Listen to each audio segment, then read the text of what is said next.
While the woman was fast asleep, a strange glowing orb slipped quietly into her mouth. She didn't feel a thing, but the next spring, when the plum blossoms bloomed again, the woman, who had been told she could never have children, gave birth to a son. Her husband was overjoyed, and named the child Myramaru, under the care of his loving parents. Myramaru grew up strong and kind. Their little family lived in peace and happiness, but that peace didn't last. His father, a loyal minister, was drawn into a brutal war, and never came back. His mother, desperate and broke, used her last silver coins to send Myramaru to a private academy, then changed her name and remarried to survive. Left alone, Myramaru buried himself in his studies. He mastered military strategy, trained endlessly with the sword, and swore that one day, he'd avenge his father's death, and give his mother the life she deserved. By 12, he was already the most gifted student in his school. Then one day, his teacher delivered heartbreaking news. His mother was dying. Determined to see her one last time, Myramaru left the academy, and began a long, lonely journey across the land. Exhausted, he collapsed under a tree. When he woke, two women stood over him, claiming to be his mother's servants. They said they'd come to take him to her. At first, he hesitated, but when they described his mother's condition in perfect detail,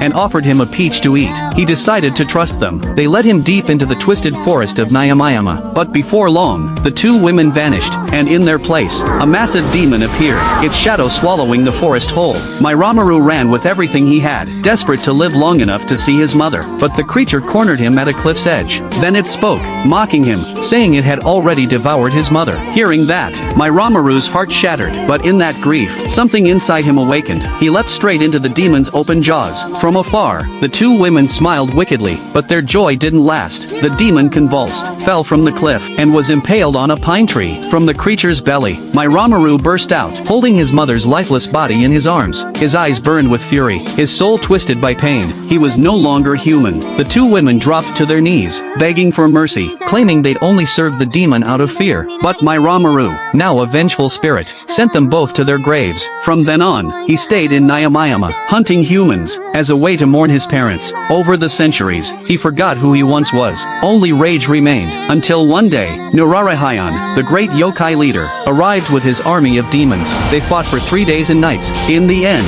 Myramaru, now known as the Ox Demon, was defeated. Just as he was about to take his own life, Myramaru stopped him. He saw strength in the Ox Demon, a soldier's discipline, a strategist's mind. Instead of killing him, he offered friendship, and a cup of sake. The next day, the Ox Demon drank with him. 俺がお前の親になってやるよ。